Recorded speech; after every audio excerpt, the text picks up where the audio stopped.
महाबोधि विहार या महाबोधि मंदिर बोध गया स्थित प्रसिद्ध बौद्ध विहार है। यूनेस्को ने इसे विश्व धरोहर घोषित किया है। यह विहार उसी स्थान पर खड़ा है जहां गौतम बुद्ध ने ईसा पूर्व 6वीं शताब्दी में ज्ञान प्राप्त किया था। महाबोधि विहार, यह विहार मुख्य विहार या महाबोधि विहार के नाम से भी जाना जाता है। इस विहार की बनावट सम्राट अशोक द्वारा स्थापित स्तूप के समान है।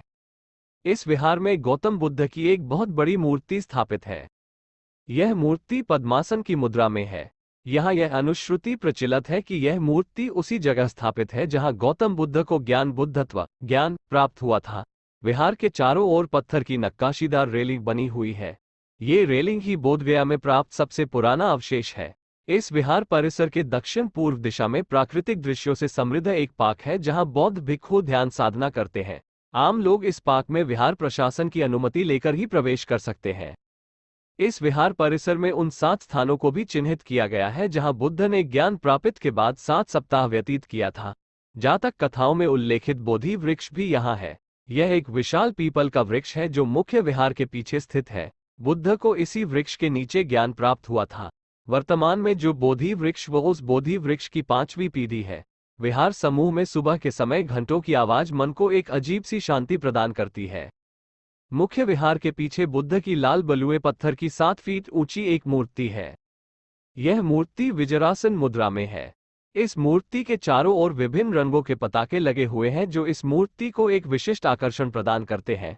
कहा जाता है कि 3री शताब्दी ईसा पूर्व में इसी स्थान पर सम्राट अशोक ने हीरो से बना राजसिंहासन लगवाया था और इसे पृथ्वी का नाभि केंद्र कहा था। इस मूर्ति की आगे भूरे बलुए पत्थर पर बुद्ध के विशाल पद चिन्ह बने हुए हैं। बुद्ध के इन पद चिन्हों को धर्मचक्र प्रवर्तन का प्रतीक माना जाता है। बुद्ध ने ज्ञान प्राप्त के बाद दूसरा सप्ताह इसी बोधि वृक्ष के आगे खड़ा अवस्था में बिताया था। यहाँ पर बुद्ध की इस अवस्था में एक मूर्ति बनी हुई है। इस मूर्ति को अनिमेष लोचन कहा जाता है। मुख्य विहार के उत्तर पूर्व में अनिमेष लोचन चैत्य बना हुआ है। मुख्य विहार का उत्तरी भाग चकाना नाम से जाना जाता है। इसी स्थान पर बुद्ध ने ज्ञान प्राप्त के बाद तीसरा सप्ताह व्यतीत किया था। अब यहाँ पर काले पत्थर का कमल का फूल बना हुआ है जो बुद्ध का प्रतीक माना जाता है। महाबोधि विहार के उत्तर पश्चिम भाग में एक छतविहीन भग्नावशेष है जो रत्नाघारा के नाम से जाना जाता है। इसी स्थान पर बुद्ध ने ज्ञान प्राप्त के बाद चौथा सप्ताह व्यतीत किया था। दंतकथाओं के अनुसार बुद्ध यहाँ गहन ध्यान में लीन थे कि उनके शरीर से प्रकाश की एक किरण निकली। प्रकाश की इन्हीं रंगों का उपयोग विभिन्न देशों द्वारा यहाँ लगे अपने पताके में किया है। बुद्ध ने मुख्य विहार के उत्तरी दरवाजे से थोड़ी दूर पर स्थित अजपाला निग्रोधा वृक्ष के नीचे ज्ञान प्राप्त के बाद 5वां सप्ताह व्यतीत किया था। बुद्ध ने 6ठा सप्ताह महाबोधि विहार के दाईं ओर स्थित मुचलिंदा क्षील के नजदीक व्यतीत किया था। ये क्षील चारों तरफ से वृक्षों से घिरा हुआ है। इस क्षील के मध्य में बुद्ध की मूर्ति स्थापित है। इस मूर्ति में एक विशाल सांप बुद्ध की रक्षा कर रहा है। इस मूर्ति के संबंध में एक दंतकथा प्रचलित है। इस कथा के अनुसार बुद्ध प्रार्थना में इतने तल्लीन थे कि उन्हें आंधी आने का ध्यान नहीं रहा। बुद्ध जब मूसलाधार बारिश में फंस गए तो सांपों का राजा मुचलिंदा अपने निवास से बाहर आया और बुद्ध की रक्षा की। इस विहार परिसर के दक्षिण पूर्व में राजयातना वृक्ष है। बुद्ध ने ज्ञान प्राप्त के बाद अपना 7वां सप्ताह इसी वृक्ष के नीचे व्यतीत किया था। यही बुद्ध 2 बर्मा का निवासी व्यापारियों से मिले थे। इन व्यापारियों ने बुद्ध से आश्रय की प्रार्थना की। इन प्रार्थना के रूप में बुद्धम शरणम गच्छामि, मैं बुद्ध को शरण जाता हूँ, का उच्चारण किया। इसी के बाद से यह प्रार्थना प्रसिद्ध हो गई। तिब्बतियन मठ महाबोधि विहार के पश्चिम में 5 मिनट की पैदल दूरी पर स्थित, जो कि बोधगया का सबसे बड़ा और पुराना मठ है, 1934 में बनाया गया था। बर्मी विहार गया बोधगया रोड पर निरंजना नदी के तट पर स्थित 1936 में बना था। इस विहार में 2 प्रार्थना कक्ष है।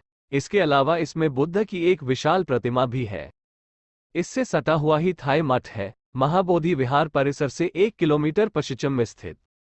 इस मठ के छत की सोने से कलई की गई है, इस कारण इसे गोल्डन मठ कहा जाता है।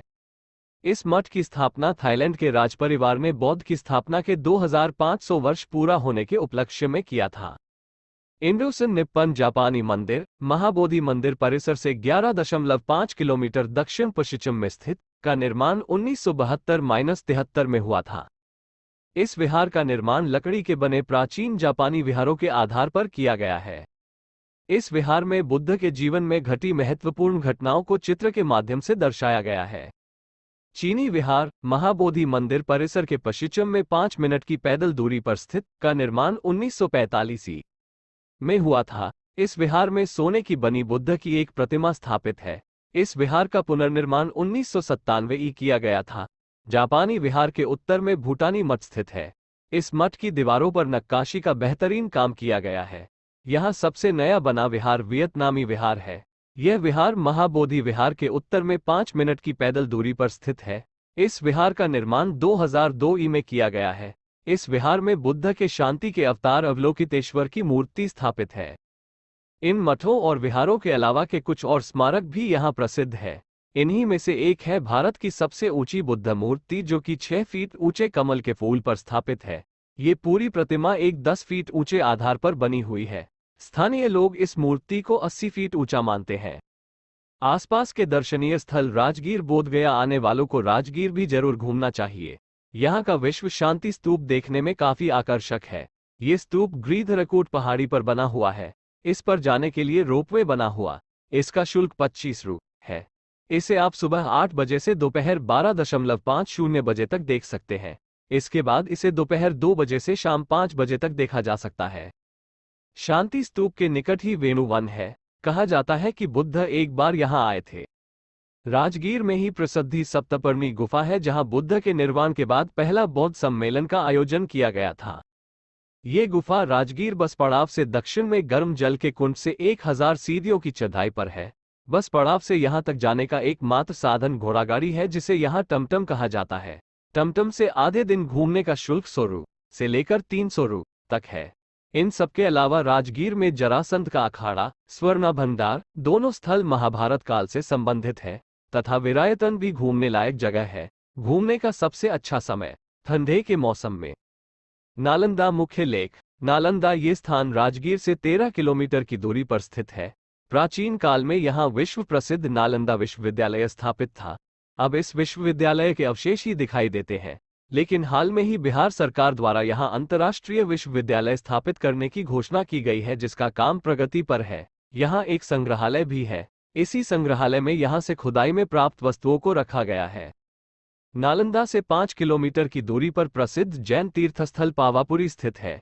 ये स्थल भगवान महावीर से संबंधित है। यहाँ महावीर एक भव्य मंदिर है। नालंदा राजगीर आने पर इसे जरूर घूमना चाहिए। नालंदा से ही सटा शहर बिहार शरीफ है। मध्यकाल में इसका नाम ओदंतपुरी था। वर्तमान में ये स्थान मुस्लिम तीर्थस्थल के रूप में प्रसिद्ध है। यहाँ मुस्लिमों का एक भव्य मस्जिद बड़ी दरगाह है। बड़ी दरगाह के नजदीक लगने वाला रोशनी मेला मुस्लिम जगत में काफी प्रसिद्ध है। बिहार शरीफ घूमने आने वाले को मनीराम का अखाड़ा भी अवश्य घूमना चाहिए। स्थानीय लोगों का मानना है, अगर यहाँ सच्चे दिल से कोई मन्नत मांगी जाए तो वह जरूर पूरी होती है।